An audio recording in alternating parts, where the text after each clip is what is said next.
This is a festival built on voices, inspired by Sor Juana Inés de la Cruz, a place where women's ideas take center stage, where creativity moves freely across stages, screens, and conversations.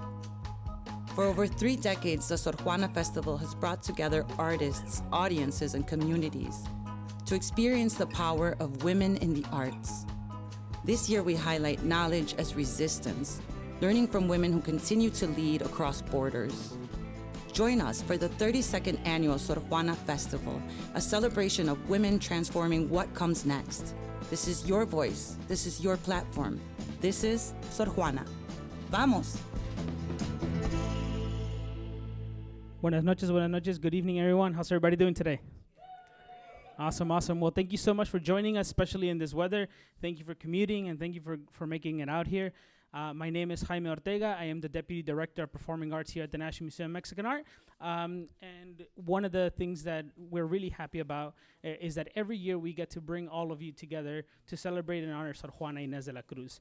Every year for the last 32 years, we've created this festival, and we continue to bring the festival back to continue to honor her memory and her legacy, the things that she stood for, the right to education, the right for women to be able to receive that education, and then now we get to celebrate all that and share the knowledge of all these amazing women throughout history.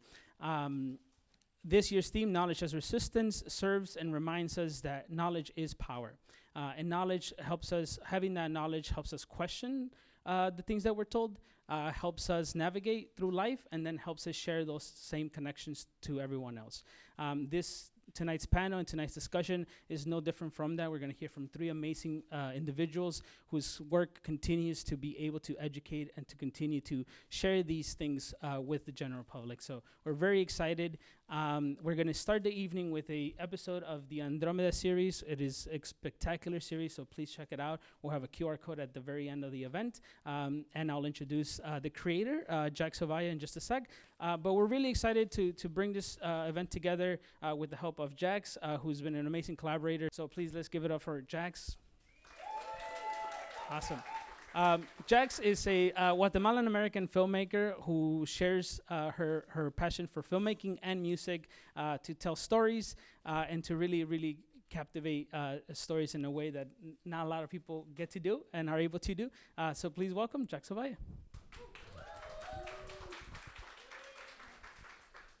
Hi, everyone. Thank you so much for being here. I'm really excited to finally share this work. Andromeda was initially meant to be a proof of concept, simply to help explore the confusing experience I had in higher education. And throughout the process of writing the script and producing this work, I got to hear more and more stories that sounded like mine, or at the very least didn't reflect what popular media had told us that college would be. So the purpose of this series is to help tell that story and also to bridge the local music scene and the local film scenes together to tell a story in a new way. But yeah, and creating the team for this project was really fun. The intention was to make it majority Latine, and also to pull from a lot of the amazing people that I learned from and got to hear their stories. And so, this is the 4th episode, and it's about the importance of seeing yourself reflected in your education. Thanks. Katie Lynch, valedictorian, volleyball team captain and class president from Lakewood High School, was having an amazing first 2 weeks at college. She made friends easily, some possibly more obsessed with Lord of the Rings than she was. You're so lucky. I had to volunteer at a thrift store. I found a heroin needle once in one of the bags, but the worst part was this $200 suit with a tag still on it. Like, why would you even donate that? That's so gross. Only a select few of her peers were unpleasant to be around, but they didn't make enough of an effort to be social anyway. Yeah, I'm not going to the dorm social. I can't afford it. Girl, you can afford it. You're so skinny. All she needed to make this year her best one yet was to make the right connections to help secure a great job after graduation. She had already become a favorite amongst her professors, who found it a joy to have her visit during office hours and bring small gifts her parents mailed over from their travels. It was obvious. Ivy was the perfect place for her. All the tutors, cancelled plans, and all-nighters were worth it.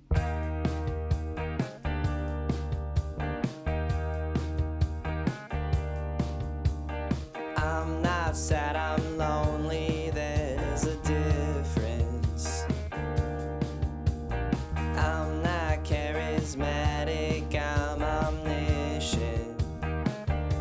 'Cause every time I drink mezcal, you're the one who gets me down. Every time I drink mezcal, it's with you.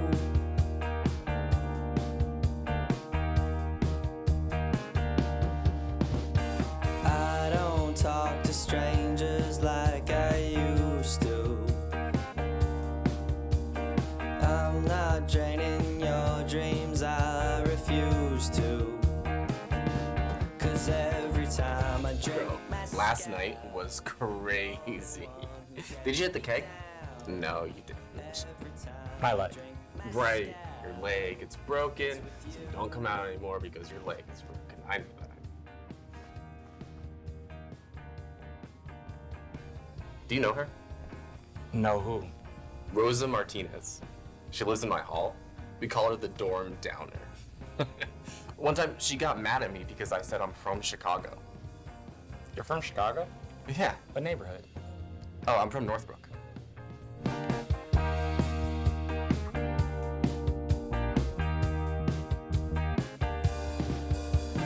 We've been stuck in limbo for the longest, and I've been hanging out with all the wrong kids. 'Cause every time I drink mezcal, you're the one who gets me down.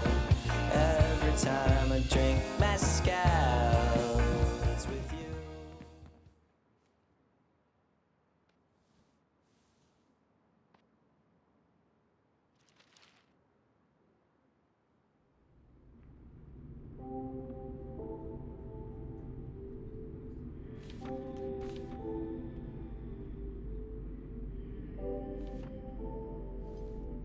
Rosa Martinez, mathlete champion, tennis team captain, first chair saxophone and NHS president from Howard Brown High School, was not having an amazing first 2 weeks back at college. She didn't make friends easily here, and couldn't find anyone as obsessed as she was with her dad's Spanish cassette tape collection from the 80s. All she needed to survive this school year was a few books she accidentally found at the library that reminded her that she exists. She hoped that maybe, just maybe, she would find something within these pages to take back home that would make all the part-time jobs, cancelled plans, and all-nighters worth it.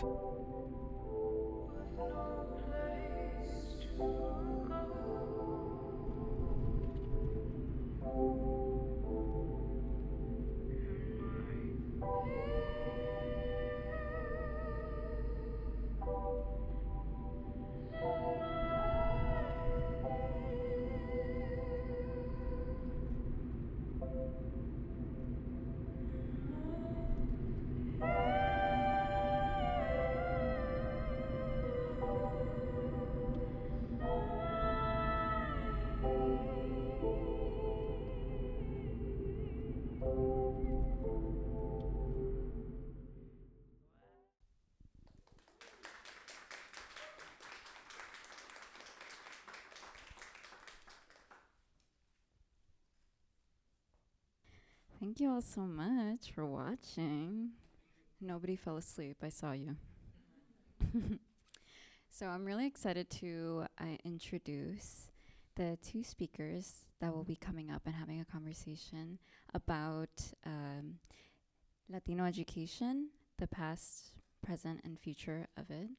I chose these two speakers because they both have dedicated their careers to improving the experiences, the retention, and the lives of Latina students in higher education. These two speakers are really impressive. I just want to make sure I got all the details right. Dr. Isaura Pulido is Professor of Education and Latino and Latin American Studies at Northeastern Illinois University, where she also serves as Special Assistant to the President for Hispanic Serving Institution Affairs. As a first-generation college graduate and proud alumna of Chicago Public Schools, Dr. Pulido's teaching and leadership are rooted in an asset-based framework that affirms the cultural wealth, knowledge systems, and resilience of students, families, educators, and communities. Her scholarship and leadership focus on advancing equity for Latina students across the P-12 and higher education continuum, with particular attention to the institutional responsibilities of Hispanic serving and minority serving institutions. Dr. Jennifer Juárez is the Director of Higher Education Policy at the Latino Policy Forum, where she leads research and policy strategy to advance higher education equity across Illinois. She earned her PhD in educational psychology from the University of Illinois at Chicago and has more than 20 years of experience across high school and higher education institutions. Her work centers on supporting Latina undergraduates, strengthening Hispanic serving institutions, and fostering student belonging. She has led major academic success initiatives, developed training to support undocumented students, and launched leadership programs for Latino students. Dr. Juárez is a recent Negocios Now Latina 40 Under 40 honoree, Chicago Latino Caucus Foundation Fellow, and a former professor at UIC, and remains deeply committed to expanding opportunities for Latina students. I would like to welcome them up the stage now.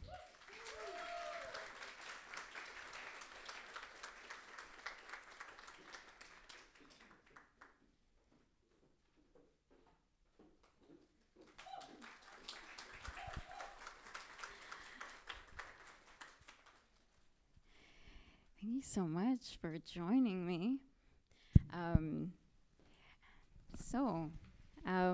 I would like to start this conversation by just hearing a quick overview in your words, or maybe not a quick overview. Let's start from the beginning.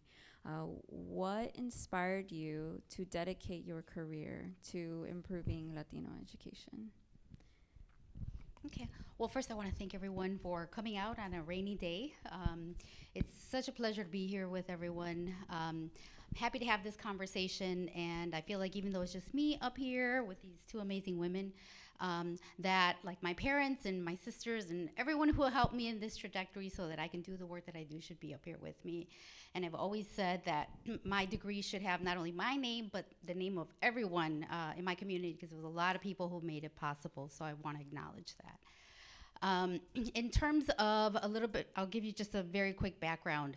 I come from an immigrant family. I came to this country when I was 7 years old, and I thought for the longest that I was like understood American culture, and it wasn't until maybe like 10 years ago, honestly, that I realized that I grew up in an immigrant household, which meant that I did not watch like traditional American TV shows or any of that. And so that helped me understand why I didn't understand so many things in school. I went to some of the quote unquote worst schools of Chicago Public Schools and quote unquote some of the best. But even I went to Whitney Young High School, and you know, it's one of the top schools, but I always found myself feeling like I never quite understood the curriculum. It was like I got it, I knew what to do to get good grades, but it felt like clothes that didn't quite fit. And it wasn't until I went to college that I understood why. Because I didn't understand any of the references that they were talking about. I didn't, my mom was a stay-home mom, and she cooked. I didn't know what macaroni and cheese was until I went to college, right? Very basic references. So as we were talking earlier, if you're in school, you're a teacher, and I prepare future teachers now, as a teacher, you come up with the examples. So if I'm coming up with macaroni and cheese and you have kids who've never had macaroni and cheese, they're not gonna understand what you're talking about. And so it wasn't until much later that I reflected on all of the things that I didn't understand, that I blamed myself for not understanding. And that was when I realized that education was really powerful. To create an educational experience where you can see yourself in the curriculum, in the school, in the references that people talk about. A friend of mine was recently talking about cultural references, and I didn't know any of them. And I said, I don't know what you're talking about. I grew up with El Chavo del Ocho. And he's like, what? It's like, exactly, see? And so I went on to graduate school precisely because some of my professors at the University of Illinois at undergrad saw that many of us didn't know what we were doing and didn't know how to navigate the institution. And so they helped us along the way. And after I graduated, they kind of suggested, hey, have you thought about applying to graduate school? And I thought, me? Really? And they were like, yeah, if you want, I could write you a letter of recommendation. Really? You would do that for me? Like, I just didn't understand. But it was those tiny things that added up and kind of put me on this path. And looking back on it, I just realized how many people poured into me with just those small things that helped me out. And so I felt a responsibility to then want to do it because it felt so empowering to understand why I didn't understand so many things, that I wanted to be able to do that for younger students who maybe like me were kind of blaming themselves and maybe were also ashamed of speaking Spanish because we were shamed in school for speaking Spanish, that I wanted for people not to feel that way. So that's how I got into this. Thank you. Can you hear me? Yep. Hi, everyone. Buenas noches, or ya tardes, buenas tardes. Thank you so much, Jax, for inviting us. And again, it's also a pleasure being here with everyone today. I think for me, my journey was kind of similar to Dr. Pulido, is that it was my parents migrating, right? They're coming from Morelia, Michoacan. They actually established and anchored themselves here between Pilsen and Little Village. Later on, we moved to Brighton Park.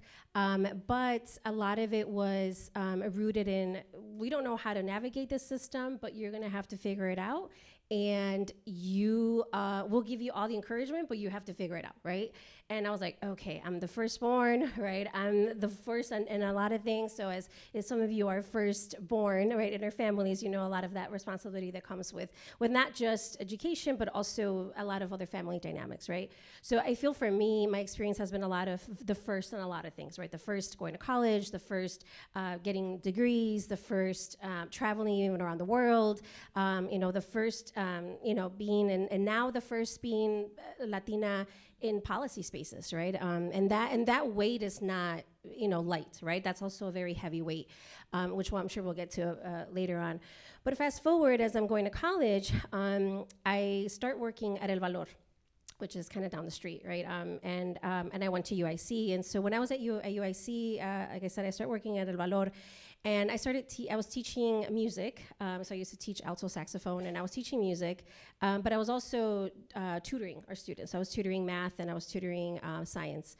And so as drop-off was happening and pickup was happening, a lot of the parents were saying, oiga, ¿cómo le hizo usted para ir a la universidad? Right? How did you go to college? Like, how did you figure it out? And I was like, oh, and then I started going off like, this is how I did it. And I applied for FAFSA, and I did this, and I applied to all these universities. And they were like, oh, okay, like I'm the first, my child is gonna be the first one in my family to go to college. So I don't know how to navigate that system. And I said, oh, don't worry, I got you, like, I'm gonna help you out. And so that kept happening over and over again. And we're talking about like 2003, 2004, right? So it was about 20 years ago.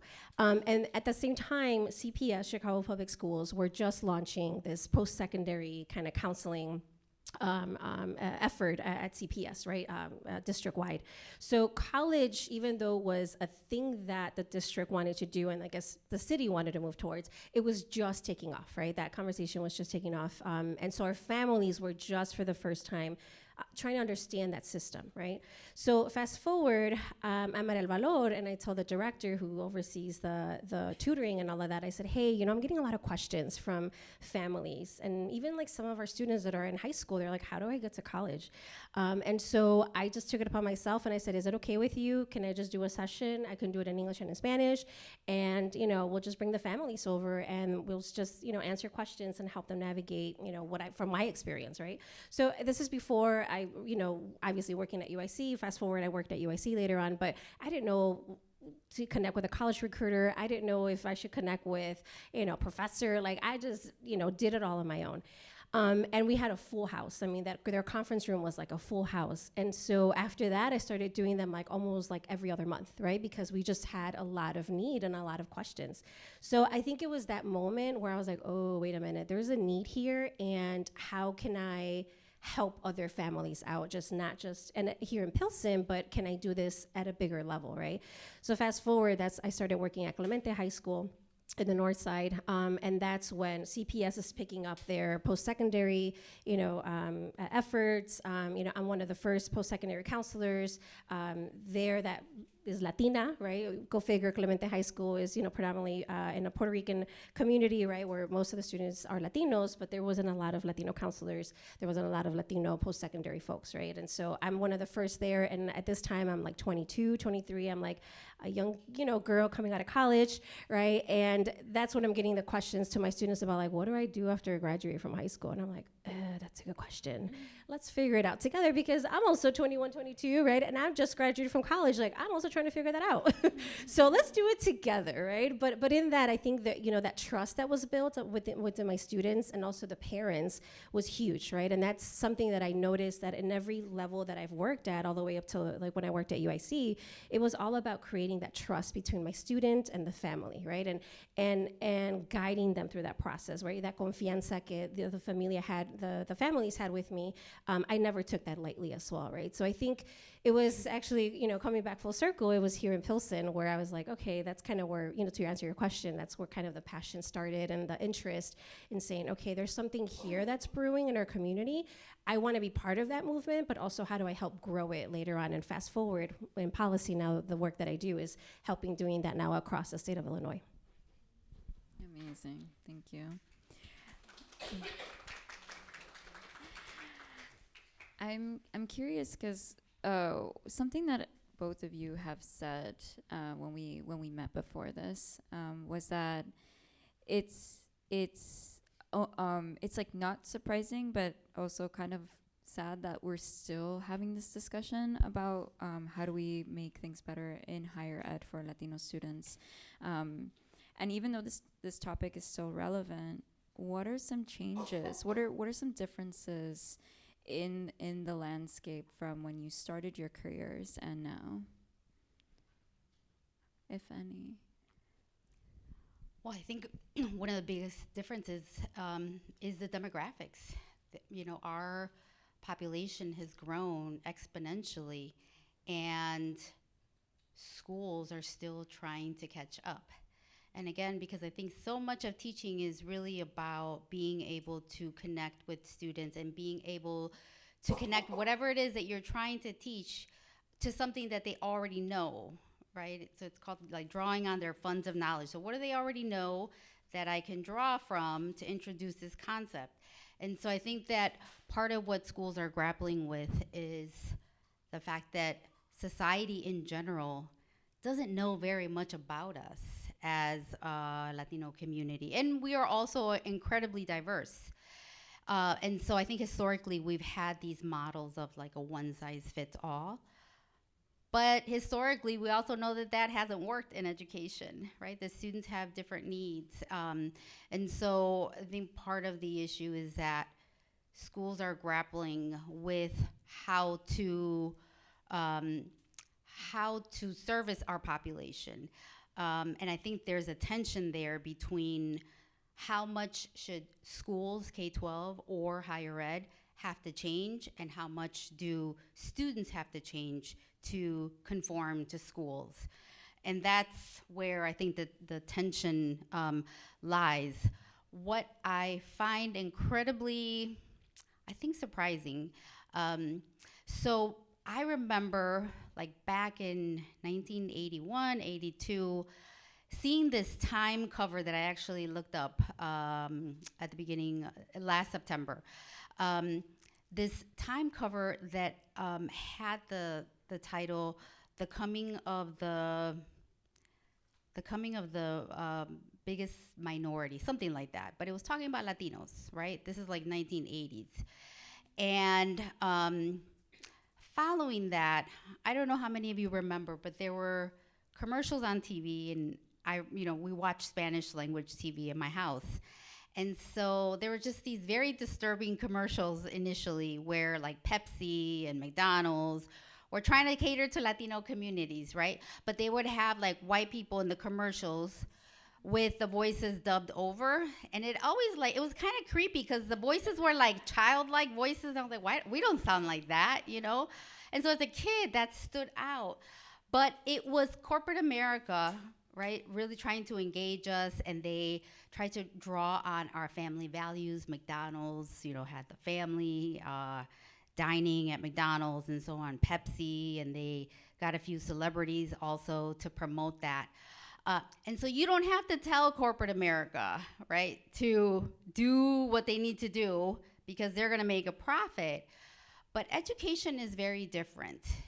And education is different because it has the potential to shift the consciousness of the next generation, right?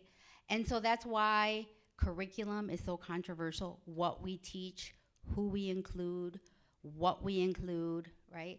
It is very controversial. And that is not an accident. These debates are there because you are shaping, I mean, it sounds like a cliche, but very literally, you're shaping the next generation, the next generation that is going to shape society. And I think what we're seeing now in terms of trying to narrow curriculum, narrow what is taught, take certain things out, it's a response to the growing population and this fear that Latinos are taking over. And not only Latinos, right? Because we've seen narrowing of curriculum with excluding lots of different communities. But I think that it's different for that reason, and that's why we're seeing the backlash in so many different ways. And that's why, even though Gloria Ladson-Billings is a scholar who coined the term culturally relevant teaching, and she published her book back, I think, in the 90s, right? We're still trying to get educators on board with that. And so when I take that and I compare that to corporate America, right? I mean, you look at the commercials, I mean, they've gotten much more sophisticated. We don't have those childlike voices anymore. We actually see Latinos. But it's just very different approaches, and I think that's for that reason. But that should also tell us about the power of education, right? And that's why we've seen communities here in Chicago, like the hunger strike for Little Village High School, right? But that's why it is so important, and I think that we need to continue the work because that is, I think, the area that will, I think people often see educators as not relevant or, oh, you're just a glorified babysitter. Okay, no, but I think that it is really a field that is not given, I think, the importance that it really deserves. I totally agree with that. I was looking at my notes because the nerdy person in me gave some data points. I want to share with you exactly to what you were mentioning, Doctora, is that in the recent study, I think it was early 2026, so late 2025 or early of this year, how much do you all think the U.S. Latino GPD report was in terms of Latinos contributing to the economy? Throw a number. Are we talking about millions, thousands? Trillions. 4 trillion, right? 4 trillion was a contribution of Latinos in the US. If we were a country alone, I think we would probably be the size of the contribution of like India. That's what I've been looking at. That is just here in the US, right? So all the things that we consume, from the music, right? I mean, I just can't imagine what the amount of money that Bad Bunny brought, right, at the Super Bowl, right? And the commercials that they, all the swag that came from that, right? Like when we talk about art, right? Like all the art that came from that, right? Just being that proud moment, just that one moment, right, in football, right? So to your point, Doctora, like we are contributing massively in the US. And why is it, right, that we still are not at the levels where we need to be, right? So that is a big question, right? Now, I know there's folks that say, education is not for everyone, right? Not everybody goes to college, or not everybody wants to go to college, and I wholeheartedly respect that. But I think as professors, right, as educators, we will always push going to college, right? Because I think that gives you an opportunity to just read and understand the world in a very different way, right? But even if our families and students don't go to college, right, there is still a lot of opportunity for entrepreneurship. I mean, look at Little Village, right? Little Village back, even before the pandemic, it was producing, I know there's a statement that says something that contributed even more to the economy in Chicago than the Mac Mile, right? It's not true anymore, right? Because things have shifted, obviously, in the economy, and then COVID hit. But I think it's going back, right? It's reviving, right? We see, Carnitas Uruapan, right, making their debut in Little Village, right? And I think there's a lot of other different entrepreneurship, a younger generation that's really trying to reshape a little bit of that corridor, right? Which is good. But I think that's what we need to continue to see, right? We need to, and how do we also support, right, businesses? How do we support students, right, that want to go to college, want to go into different areas? So, I think to answer your question, it blows my mind, right, how much we contribute to this country, and yet we're still kind of at, considered like second-class citizens, right? That, all the attacks from this administration, right, continue to remind us that we're a second-class citizen, that we have nothing to contribute to this country. And I think that's where, I've seen this movement too, of where even I see it in my students, they're like, wait a minute, what? This is not true. We're not second-class citizens. We contribute to this economy. We are the next generation. And I think that organizing that I've been seeing in our communities to reclaim back that identity has been pretty awesome to see, right? Maybe because it's something that I saw in my generation. I'm sure, we've seen it in other generations. But I think that we're not going to go away, right? Especially, if we're contributing 4 trillion, to the economy. But 2, I think the thing that we're missing is how do we continue to cultivate critical thinkers, right? So that our generation continues then to be even bigger, right? So if I have a PhD, right, I'm hoping my children then become medical doctors or become attorneys, right? Like there's like bars that we're setting, right, for our families and our legacies, right? And so I think that's something that I feel that we're kind of missing a little bit. That's in our challenge in our communities, where we're not there yet, and I don't know what that secret sauce is, right? Because we have all the elements. We bring the economy, we bring money to this country, we bring culture, we bring language, we're just a beautiful culture.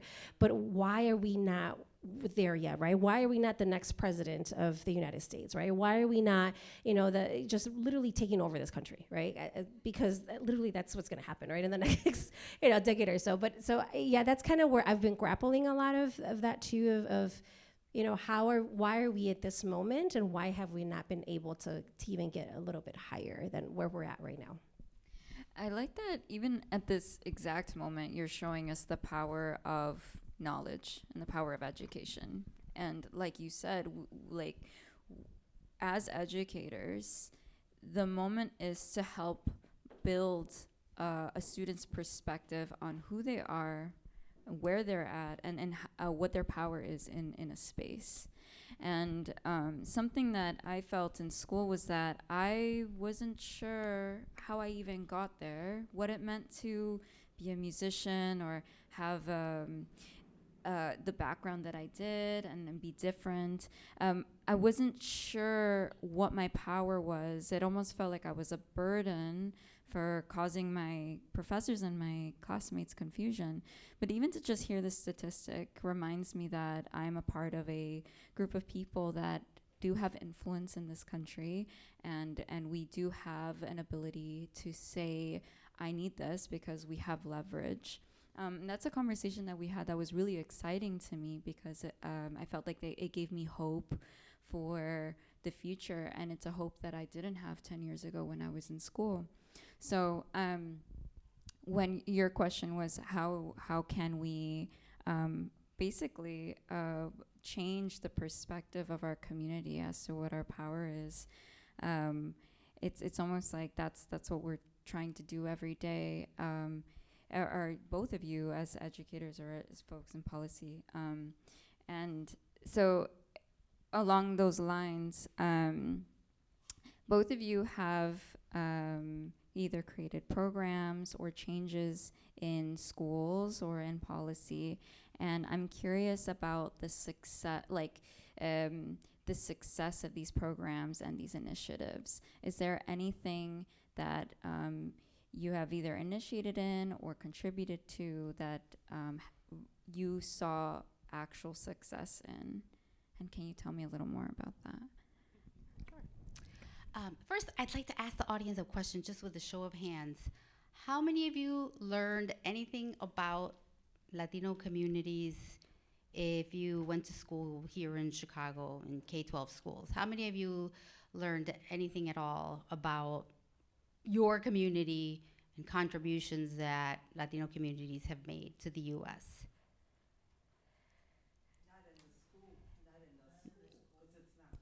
Okay, so like in the school, like raise your hand really high if you learned. Okay, so I'd like for you to look around, right? And so for the rest of you who didn't learn anything in school, what would you walk away in terms of contributions that we have made as a community to this country?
It's contradictory, and we are sending the wrong message. We're saying, yes, you should believe in this, but really, is it possible? Because there's no one here that looks like you, that can communicate. And I don't only mean in Spanish with your parents, but like understanding like those gaps that happen, right? Those bridges that we're missing. Yeah, thank you. Thank you so much. And I think you're exactly on point. And so the point I wanted to make is that if we never learned anything about our contributions or things that we've done, we might, and I ask my students every semester, what have you learned? And it's very similar, right, to what this room said. Oftentimes they walk away thinking that, well, we must not have done anything, because if we'd done anything important, it would be in the book, right? Because everything that is important is in the book. And so then we start from there, and I think to your point, right, about representation. So I think in terms of leading initiatives and seeing some things that are developing, I think there are some things that are in the works. I think progress is very slow, and when I graduated from college, I thought I was gonna solve world hunger in like the first year that I was out of college. And of course, with time and experience, you realize that change is slow. but you also learn to celebrate those small wins.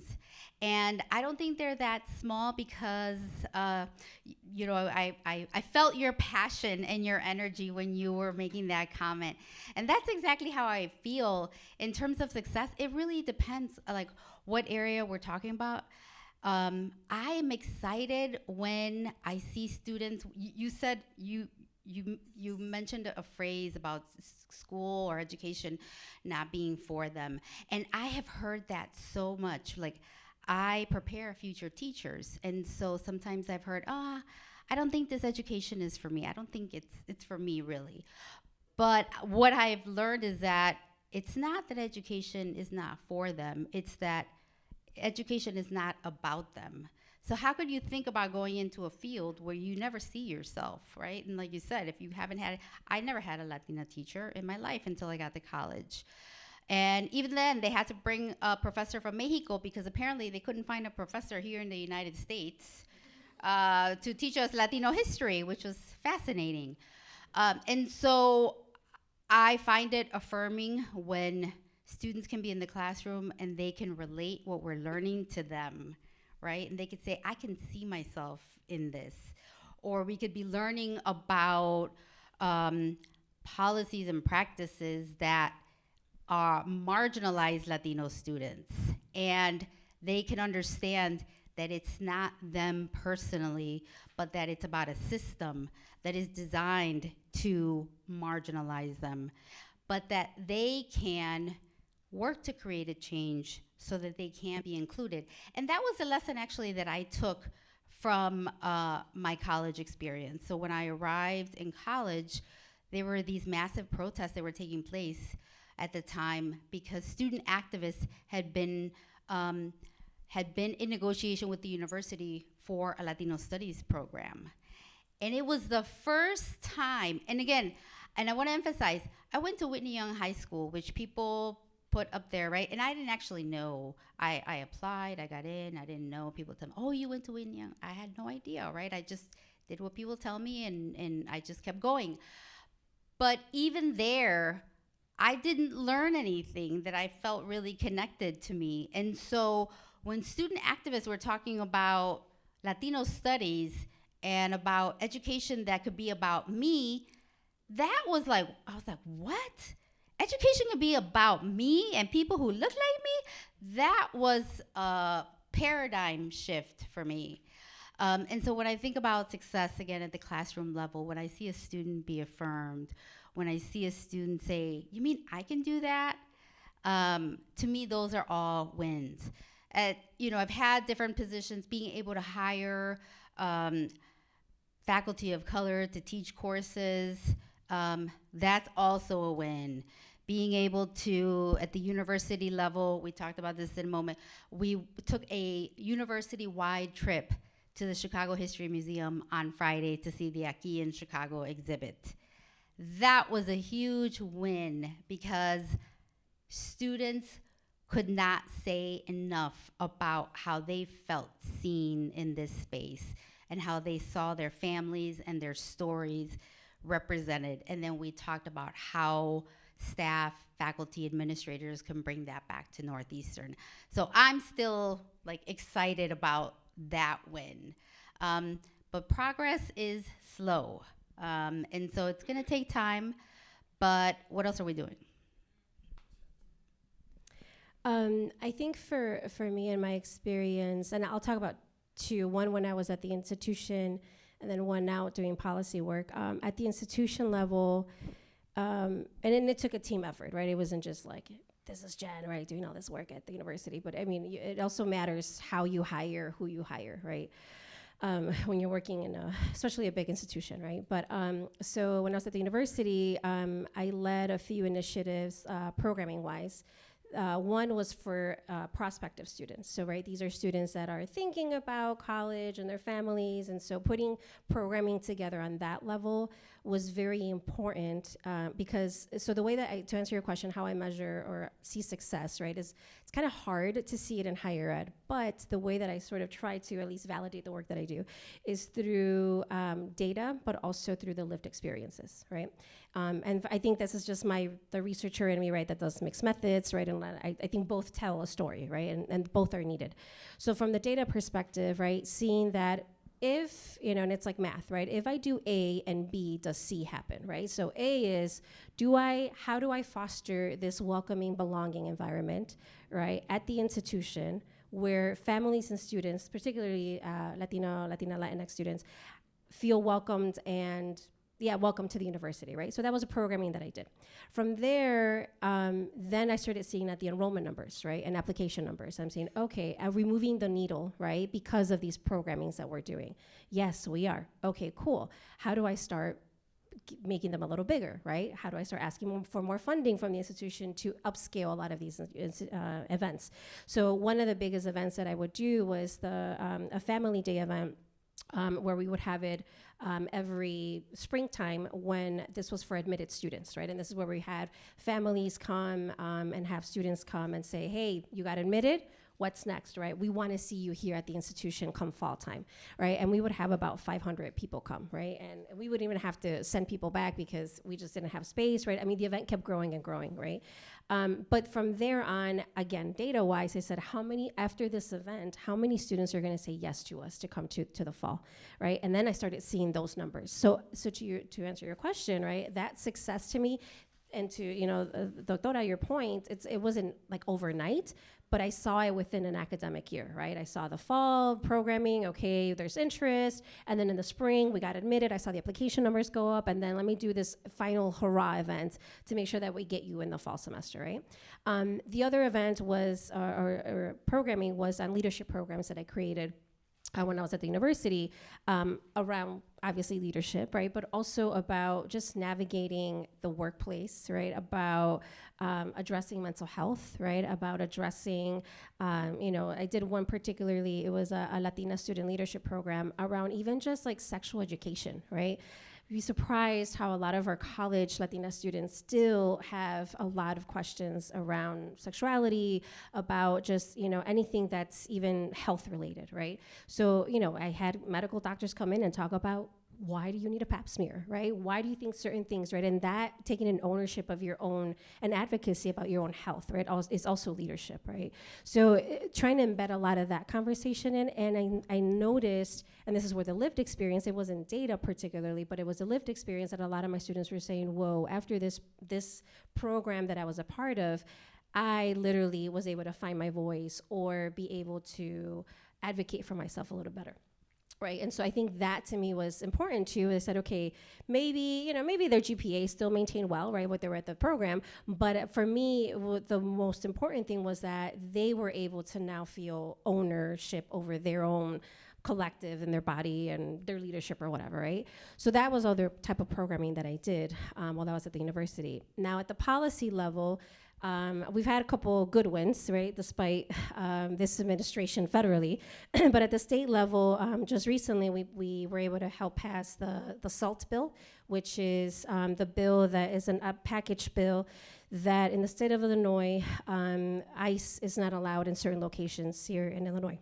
So I get really teary-eyed. I said I wasn't going to cry. Thank you. And as many of you know, Operation Midway Blitz was happening in what is it, September, October. So it was terrorizing our communities, right? And so here is a collective of folks, and conversations were already happening, right? This is not where we just all woke up and this happened with ICER and with MALDEF and obviously the Latino Policy Forum. It's not like we all woke up and we're like, oh my God, we have to do policy tomorrow, right? These were conversations that were already brewing like a year ago, right? We saw this coming, right? And I know ICER is at the forefront of a lot of, especially being boots on the ground, right, helping our communities, right, with everything that was happening in September and October. But long story short, right, this is where collectively we come together and we're like, hey, we need to respond to this moment, right? And how do we, how do we just take care of this, right? And that's where I come in, and I know my colleagues worked on protections for daycare centers.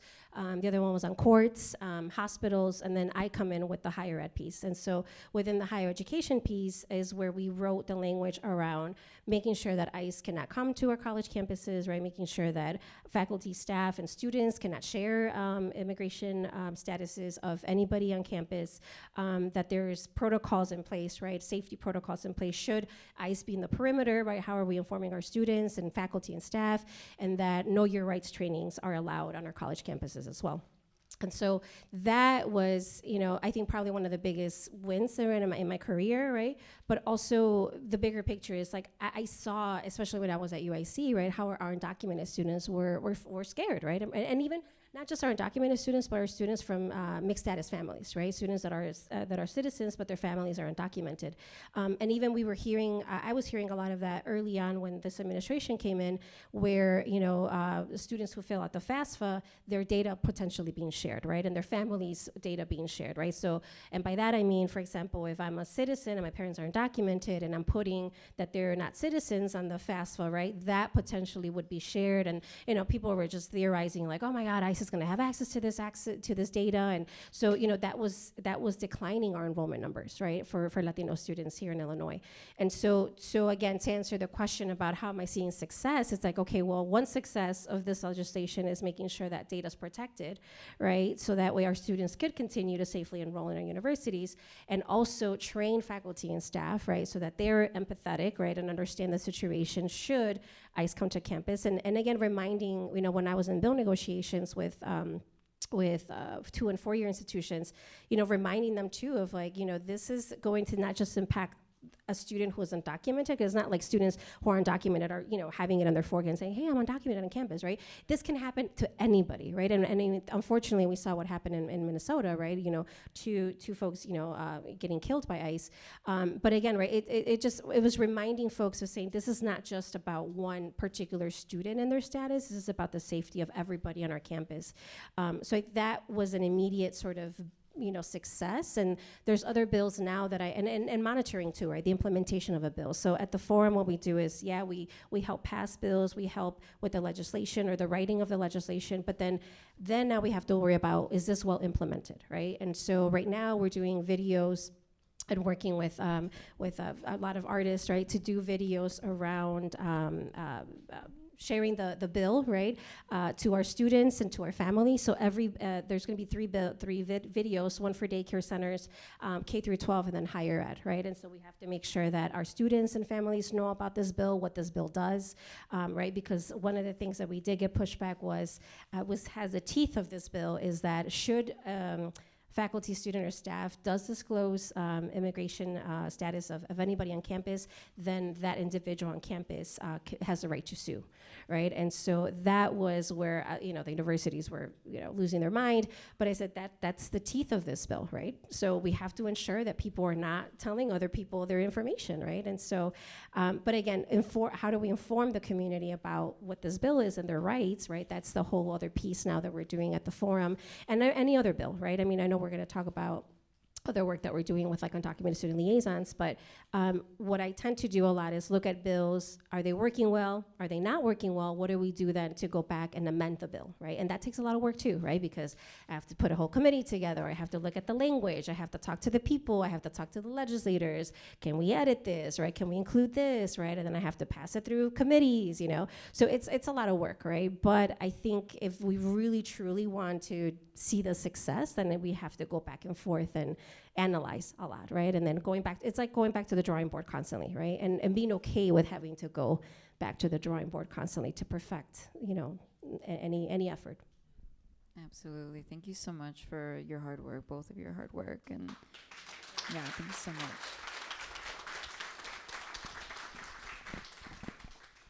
The question on how do we measure success was one that I spoke with both of you about. And Dr. Pulido, I remember that we spoke a bit about how we measure effectiveness of funding in Hispanic serving institutions. You provided a lot of insight, And I would love it if you could speak to some of that, especially specifically the I think it was like certificado de. The seal of excelencia. Yes. Okay. Yes. Yeah. I would like to know a little more. Right. So, institutions that enroll at least 25% of their student population identifies as Latino becomes eligible for federal grants, multi-million-dollar federal grants, and in a climate where the funding for higher ed has been cut so drastically, right, within the last 20 years, this HSI funding, as it's called, has become very appealing for institutions, right? And so some institutions are looking for new sources of revenue. And so what are called Title V and Title III HSI grants. And these are grants that are intended to bring equity in higher education, right? To institutions where you have a lot of Latinos attending. And so a lot of institutions that have that 25% student population can then apply. But there's not a lot of, or hadn't been a lot of accountability for how they're using this money, right? And so those monies are intended to be used, they can't necessarily be directly allocated to just like Latino serving programs. They're supposed to strengthen the entire institution and in the process, lift up Latino students too. But that doesn't always work. And so in 2018, Excelencia in Education, which is a national nonprofit, released what they called the Seal of Excelencia. And basically it's a credential that they award to colleges and universities that show intentionality serving Latino students. So this is where the rubber hits the road, right? Like what are you actually doing to serve Latinos, and is it working? And so they really, I think, elevated the criteria for institutional efficacy for Latino students. And across the country, you don't have a lot of institutions that have it. It's a very comprehensive assessment that has institutions show how they align data, practices, and leadership, right? And so basically how all of these things that come together at a university are aligning in such a way that are helping Latino students succeed. And so that really, I think, has challenged a lot of institutions, not just HSIs, but institutions that are wanting to now target Latino students, right, to be able to say, we know how to serve Latino students, and so you should come here. UIC has the Seal of Excelencia, and I think UIC had to apply like twice, right, to get it. What's that? Oh, okay, yes. It's a very complex process to go through, but it really says that you're doing the work, right? And so we applied, and I kind of led some of that work back in 2021, and we did not get the seal. But it also shows you where your gaps are. So even just going through the whole experience is really helpful. And so we're in the process of trying to, you have to have a certain infrastructure in place, right, to be collecting information. So, but the application itself is just so helpful because there are things that institutions don't normally think about, and it changes slightly every year. But for example, one year following COVID, it asked how much of the COVID dollars went to Latino students. Well, we didn't track that, right? So that was a huge oversight, but we were able to then go back because now they put it on the radar, right? And here in Chicago, where we know that Latino communities were devastated by COVID, it really mattered, right? So I think being able to put these things on the radar of institution has become really helpful. Again, I think there's this tension that still exists within institutions because they have been operating in a certain way, and now that the demographics are changing, I think some institutions feel like, well, you know, if you've been doing something a certain way, why do you have to change what you do? And so there's been some resistance, but I think that, you know, the writing is on the wall. Institutions, Latino college enrollment has grown exponentially. We are now the community that is really holding up these institutions. And so related to the Seal of Excelencia, I started doing some research on enrollment at the 12 public universities in Illinois because going back to the shifting demographics since the 1980s, we knew that the white population was shrinking, right? We've known that for decades now. And so in like around 2015, right, we started to see declines across higher ed, like enrollment. And institutions were just like, what is going on? You know, there are fewer college-going students. We just are not going to have the same number, et cetera. But there was something that in the Chicago context just didn't make sense to me. And so that's why I looked at the enrollments at the 12 public universities. And what I realized was that it wasn't just that all college-going students, that population was shrinking. It was, in fact, that it was the white college-going population that was shrinking.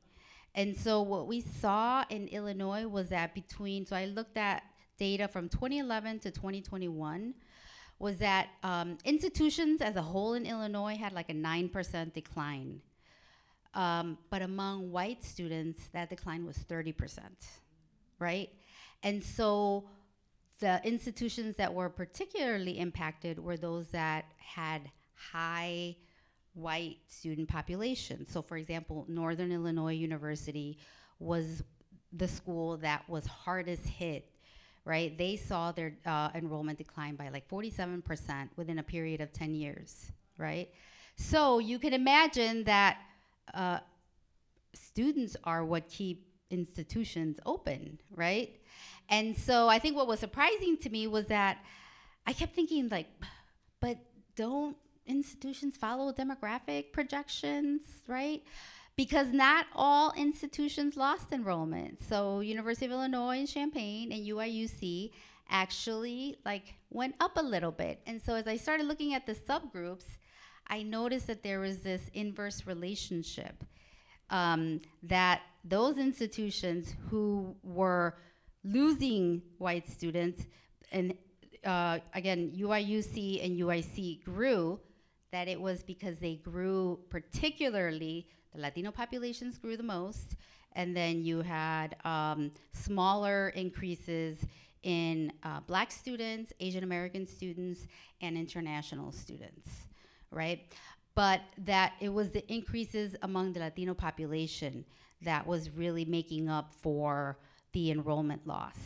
And so that, for me, made sense. That made sense. Nothing that people were saying made sense to me, but that made sense because it was what I was seeing in Chicago, right? I'm seeing more and more Latino students go. And so as I was able to then, get this information out, Juan Gonzalez also in a report that he did for the Great Cities Institute also noted that Latino students in Illinois make up 32% of college enrollment at the undergrad, graduate, and professional levels, right? 32%. That is about the same as currently white students, which means that institutions, but I should say this, that retention and graduation rates, right, have to keep up also, because if you're bringing them in and students are working or they're taking out student loans or they're doing whatever it is that they have to do to stay in school, right? I remember that one of the things that he said was that like institutions have a responsibility now, right, to these students because they've enrolled them. And now, if you know anybody who's walked away with a student loan debt without a degree, like that is devastating, right? For years to come. And so that is also something else I think that has many of us really like pushing for change for these institutions, because we don't want to see people in our community enroll and then not get their degrees and walk away with all of this debt. Did I answer your question? I'm not even sure if I did. Yes, you did. Okay. Yes. That detail reminded me why I came to speak to both of you in the first place, is that I was looking for hope. I was looking for something that would help explain what we can do right now and what is happening. Because the story that I'm basing this work off of is something that happened to me 10 years ago. And I know a lot has changed. And so to hear that there's been all this improvement and all these changes and the question of, is this sufficient? And where do Latina students stand in terms of leverage to ask and demand to have better experiences in school, or to have schools that reflect their experiences, professors that reflect their experiences.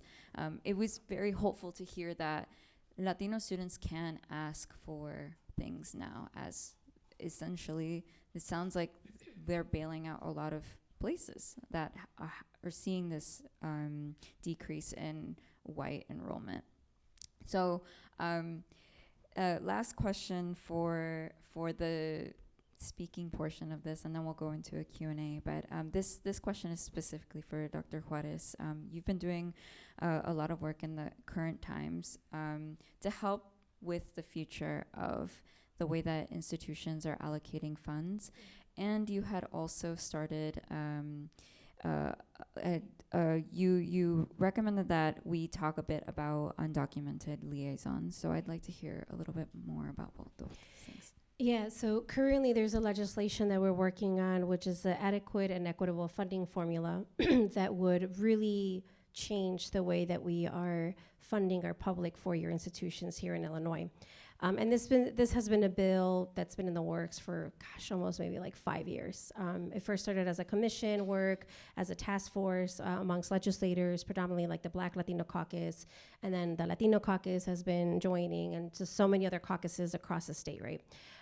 But in a nutshell, what this bill would do is that it would allow for institutions that currently might not be financially where they're supposed to be to support their students. This new funding dollars would elevate all of these institutions to be at level, right? So at the moment, no surprise, the UI system, which is, and specifically the Urbana-Champaign campus, is the one that's probably the most closest to adequacy, right? And adequacy is where the whole 100 level that we want to be at, right? And naturally, because of they're a research institution, they get a lot of other, federal dollars and so forth. They're just the flagship university of the state, right? They just naturally get a lot of more support financially, not from the government, but just because the way that they operate, right? And then the follows UIC and then University of Illinois in Springfield. But we have altogether 12 public, considering the UI system being 3 of them, right?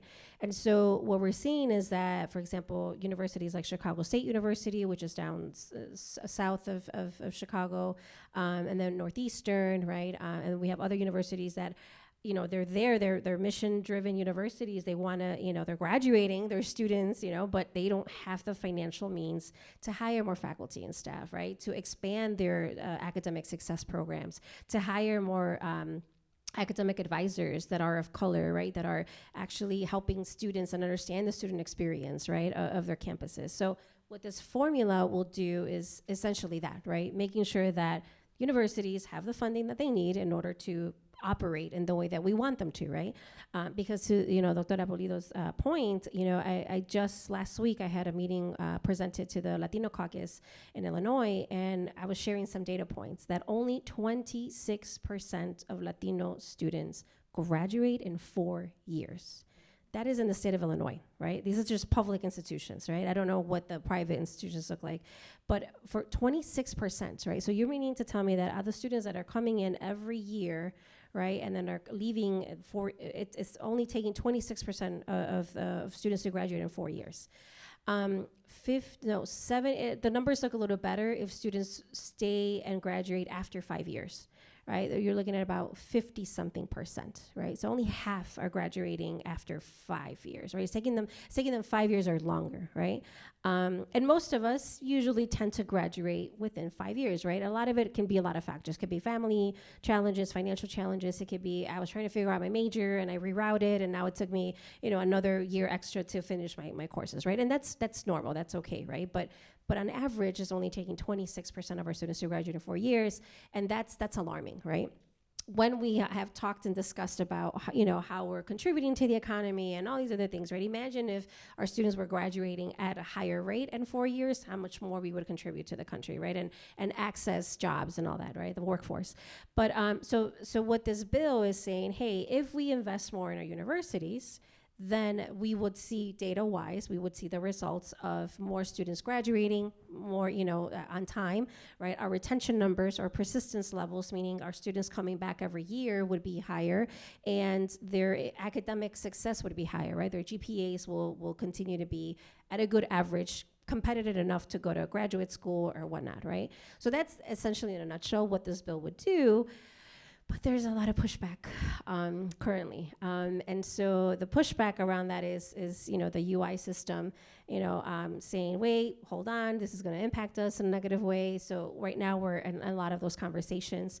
But we're staying hopeful, right? To your point about what gives us hope, I think it's seeing that our students are speaking up about this, right? Faculty and staff are speaking up and they're saying, hey, we need this to survive, to keep our doors open.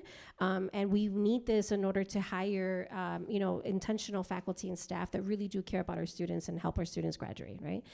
So that's one bill. The other bill is the Undocumented Student Liaison Bill, which was passed actually in 2019, but this bill gives the ability to public 2- and 4-year institutions, and some privates have also moved into this direction, to hire a staff member that specifically works with undocumented students or students that are students of mixed status families.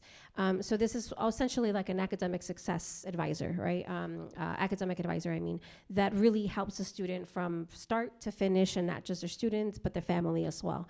The challenge with this position now that we're seeing, and going back to how I say that the forum goes back and analyzes certain bills, is that we're looking at this one position doesn't get paid extra, right? This position doesn't have a title sometimes. This position lacks maybe some of the resources in order to do programming. So we're looking now to seeing how do we amend some of the bill language to include more funding for these positions, more support, meaning like an actual academic center for them, or actually hire a whole entire staff, right, to do programming on that. So that's kind of the challenge that we're experiencing. But within the liaison work, and I know we're running out of time, but with the liaison work, we're convening with the Illinois Dream Fund, which is another scholarship that is here in Illinois. And so the Illinois Dream Fund and the forum, we convene the liaisons every other month. And so we provide them with training, we provide them with resources, professional development. Around like last month, we talked about mental health, career services for pathways for students who are undocumented, and so forth. So it's just like a learning kind of PD for our staff, because a lot of the students or the staff was saying, hey, we have this position, this bill got created, but I don't know who to talk to. I don't know who to lean on. Am I the only one that exists in the state? So it's been really beautiful to see kind of the network growing, because this is a network across not just Chicago, but like down south and even up north. And so it's been growing, and now we're even, allowing people who are maybe not undocumented liaisons, but that specifically work with undocumented students or mixed status families, also be part of that as well. So if there is a way that you want to connect and learn more about, obviously I'll stick around if you guys have more questions, but happy to talk about that. Thank you so much. Thank you.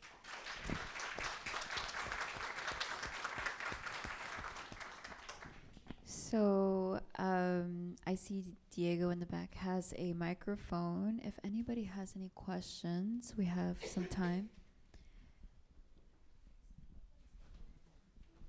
Pardon me, give me a moment to stand up. Hi, nice to meet y'all. My name's Yasud. I'm a first-generation college student. I actually went to the university that Jax filmed at, and during none of my time there did I ever hear anything about culturally relevant education practices.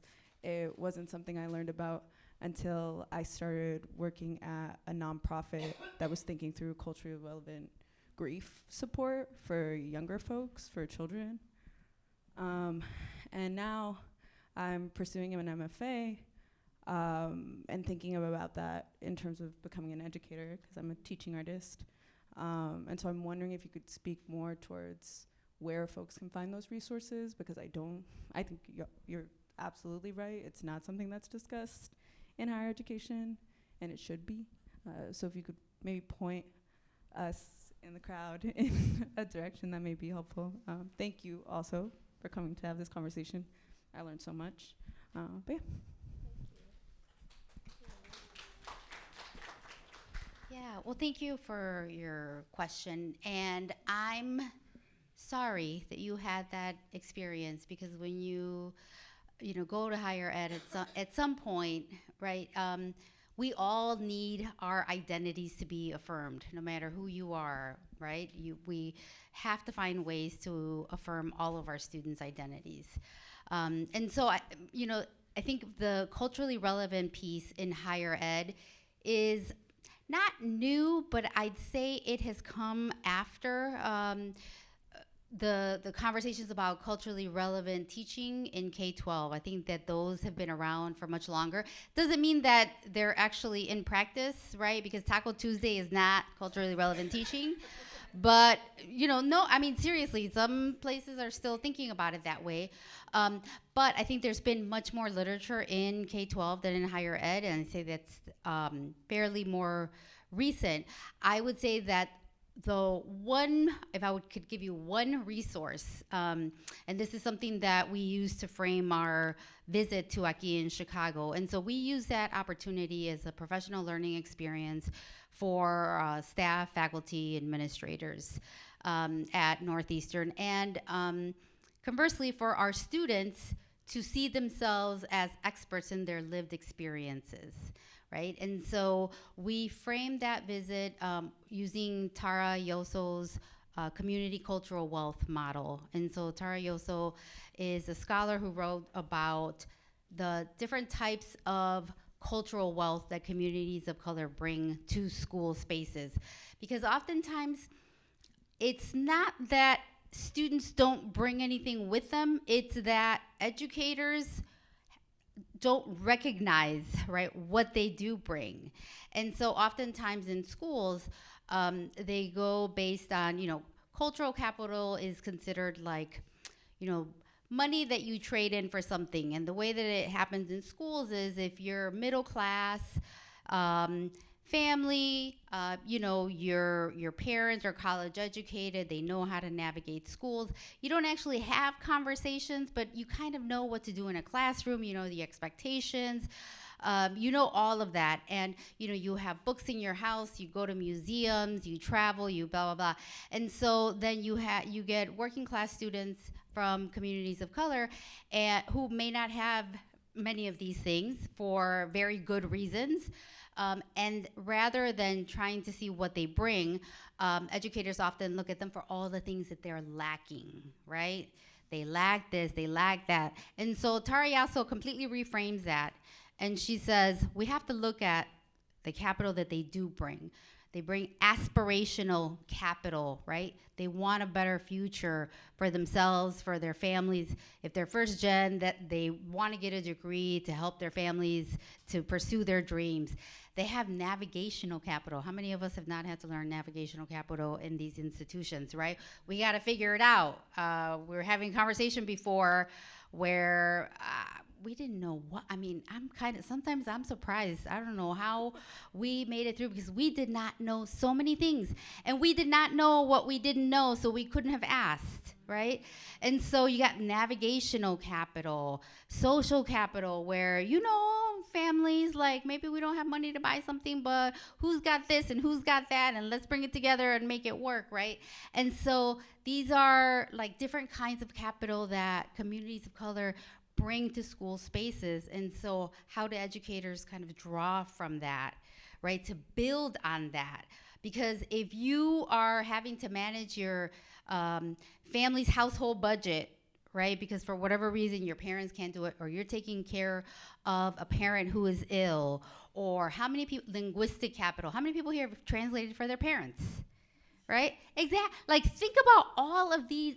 This is like valuable skills that we bring to schools, but schools don't recognize that, right? And just see us for all the things that we lack. And so I would give, that would be the one piece that I would take a look at.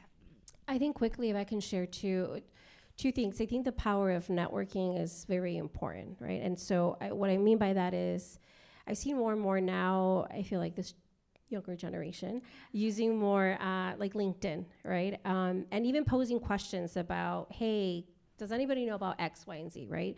So I don't know how comfortable you feel about even just putting it out there that way of saying, is there anybody that does curriculum on what, maybe something that you're interested in, right? That could be one avenue. It's a vulnerable avenue, right? But I think you'd be surprised how many people might respond and say like, hey, I can connect you with so-and-so, right? But the other thing too is when I was in grad school, this was when I was doing my master's, we were really deep into, just wanting to change the society in really radical ways, right? And I still think that now, right? But back then I think it was like really hardcore. And what I mean by that is that there was a group of us that really were kind of doing this like 101 like guerrilla warfare of like, can we really change the society, right? And I say that because it felt really underground, because we would meet, and it was a group of us in graduate school, and I was studying youth development, but to your point about curriculum, right? Like, how do we change, the understanding of how youth are understanding the world and all these other things, right? Pablo Freire was like our like foundation for a lot of the work that we were doing. But in that collective, now, I mean, there's a lot of work that's being done. There's like the Praxis Institute, which is some of our friends are now doing some of that work and as a consulting, right? But I say that is that I don't know if in your graduate program there's people that maybe have the same thought as you. How do you like have those conversations? Do you meet once a month to just kind of brainstorm on that, right? Because a lot of things can come out of that too, right? So I think also internally see where your resources are at so that you don't have to kind of venture out. Or, right, does the museum here have something that offers maybe some curriculum, right? That maybe, or, there's staff here that might connect you with that as well, right? Or the History Museum, right? That might have some curriculum already. So I think like so that way you can kind of branch out of that, right? And not start from scratch. But I think that would be my suggestion.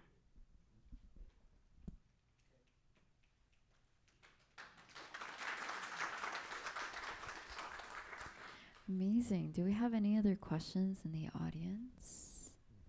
Any other questions?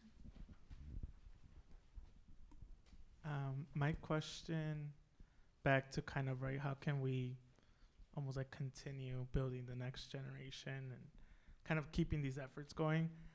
Especially I think with times, right, where we could get, I think, very siloed, and with technology or just the way society works, right? I think we tend to get siloed. And so I want to kind of go back to that a little bit of, we have all this, we contribute, right, as a country a lot. But I do think it maybe does come from a little bit of that maybe individual, and we're very, like, our communities, right, come together a lot. But I think we also sometimes do things more individually or individualistic formats. And so that, like, we have the power, but that's my observation of growing up in the midst of like, I didn't always have technology, but then I did. So I guess my question would be, how can we better bridge the generations to make sure the efforts, right, that for instance you're doing continue?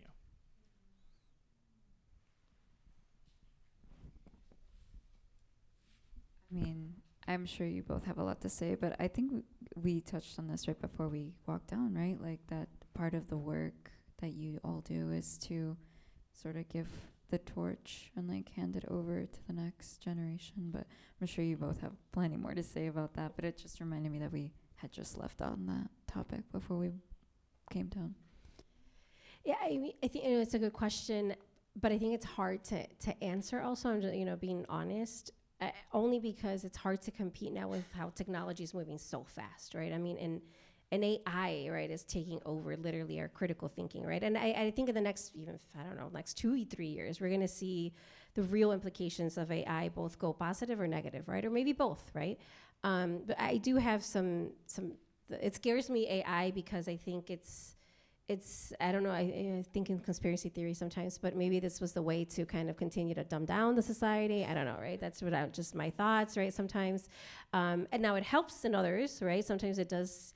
I've tried it once where I was like, let me see, que hace. And then, it changes it makes it really eloquent, like a sentence. And you're like, well, wow, this was actually pretty effective, right? So I think it could go both ways, right? But I think in a generation where maybe, like for me, for example, I didn't grow up with like Facebook. I didn't grow up with like TikTok. I mean, I don't even have a TikTok account, but I think I didn't grow up with that generation. So for me, I think it's easy to kind of step away from it a little bit. But for this new generation, especially during COVID, right, who like literally that's all they had, right, to feel some sort of connection when we were all isolated, right? It's different, right? So I think I'm currently grappling with that as well, to be honest. Even when I'm in the classroom, it's hard for me to switch and say, okay, how are they gonna learn? How are my students gonna learn? Because for me, I think about it as a performance when I teach, right? It's like I'm up there for 50 minutes and I'm performing and I'm making sure that I am the best version of myself in those 50 minutes when I'm lecturing, because that's all I have with them, right? But it's hard to also, I'm like, okay, how do I read you all? Like, how are you learning? What's your style? And so I think personally, I don't know yet. And I think hopefully I know in the next year or two, right? But yeah, I don't know, because it's one thing, I am not in front of big masses all the time, right? To kind of be able to help navigate that world right now. I'm thinking now as a policy, right? Like, is there policy then I can help write and push, right, and advocate for, to kind of maintain some sort of like balance and cohesiveness between critical thinking and AI, or just connection, right? But it's, I don't know, it's school I think a lot of the work that has to come is with school districts in like K through 12, because by the time we get them to college, it's just like, we're just sort of, we're getting what we get and we have to work through that. But I think the real work has to be in K through 12 policy, and that's also very hard. So I don't know. Sorry, but we'll figure it out. So if I understood your question, it was about bridging generations and like these competing. Yeah. Even me, like, correct. It's hard because when I am teaching a class or advising, I'm trying to gauge all of that. But I think attention spans are different. What they're consuming, the content, is what I'm saying valid, or what they saw in the TikTok video, right? Like, and so, yeah, it's almost like, how can I convince you or teach you, right, how to think for yourself as well, and how to research? Because right now we use research as like a buzzword. Like, I research, and you're like, what did you research? I saw it on TikTok, and I'm like, it's cool, or like, but right, like, yeah, how are we creating the next generation of critical thinking? I've never even seen TikTok, which I keep meaning to like get an account so that I can see what my students are seeing, but I still don't even know what it looks like. So I think part of your question is about AI and the impact that AI is having in schools. But I want to encourage us more generally. One thing that I always tell my students is that if we don't know our stories, if we don't know our history, that we are opening ourselves for people to tell us who we are. And that I see over and over again has really devastating consequences on young people, because especially right now, right, we are living in a climate that is telling us that we are criminals and rapists and we don't contribute, right?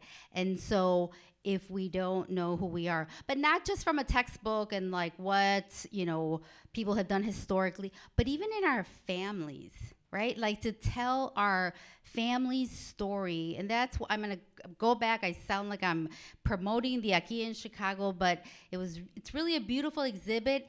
And what I appreciate most is that it tells the stories of just everyday people, right? And I have this assignment where I have students interview somebody who has migrated to this country, and it's a whole process, right? But I will say this, there was one student who interviewed his 75-year-old grandmother. And I thought about him at the exhibit because He presented, all the things about her migration. And I said, what was your key takeaway, right? What did you get from this? And he got very quiet and very serious. And he said, I thought I was strong. He said, but I'm not strong. He said, my grandmother is strong because she lived through one of the mass deportation periods in our history. And she conveyed that story to him. And he had no idea, right? And saw his grandmother in a completely different light. And I thought about him at the museum because we tend to think about our stories as like, oh, that's just my grandmother. Oh, that's just my dad. That's just, how many of us, I have a 29-year-old, so I know how that goes. You get busy in the everyday, right? But you don't ask these questions and you don't share these stories. But I see the students, when they do this assignment, how much of an appreciation they have for their parents, right? For their family members who have migrated and all the sacrifices that they made and all the different stories, right? They're all very different. And so I think that we need to do a better job of telling our stories and actually seeing them as valuable and sharing them for our families to know and think about how our stories contribute to the larger story, right? Because his grandmother's story is a part of that larger narrative. And then I have one more story to tell you, and then that's it, I'm done. So there's this part of the exhibit where there's a Dia de los Muertos exhibit, and so I went for the opening. It's a beautiful Dia de los Muertos altar. And so I start seeing a bunch of people like gather around in this space, and then I realized that it's that family's altar from their house, right? And they're gathering to take a picture.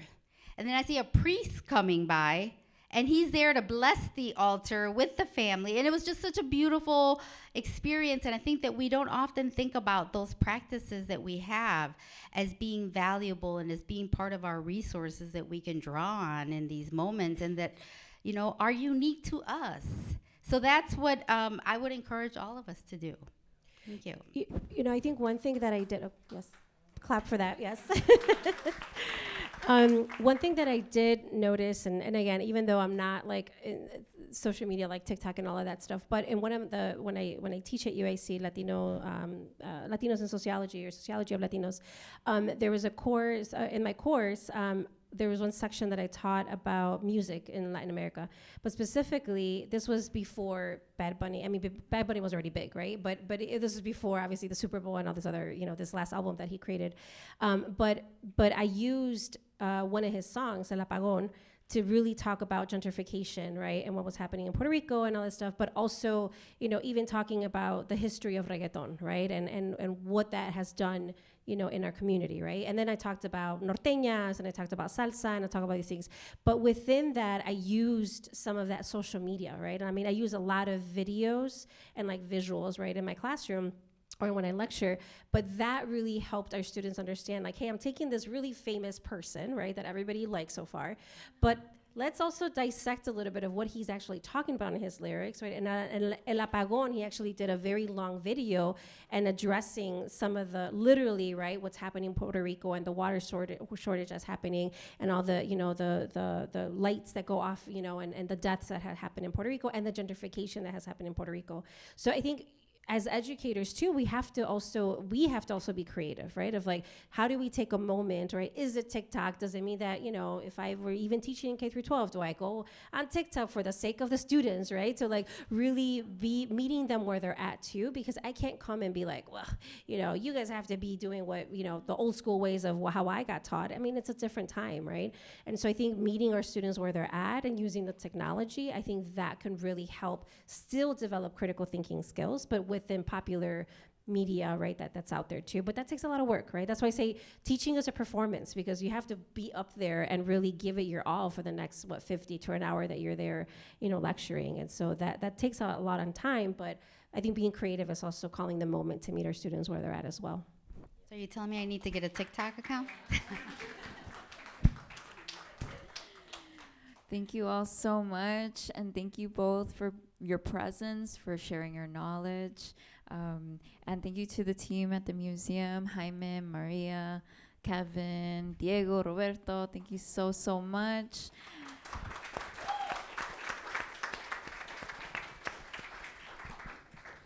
And last shout out for anybody who's here who helped me with the series. Thank you so, so much for all your love and support. And thank you, Jax, for organizing this. Thank you so much.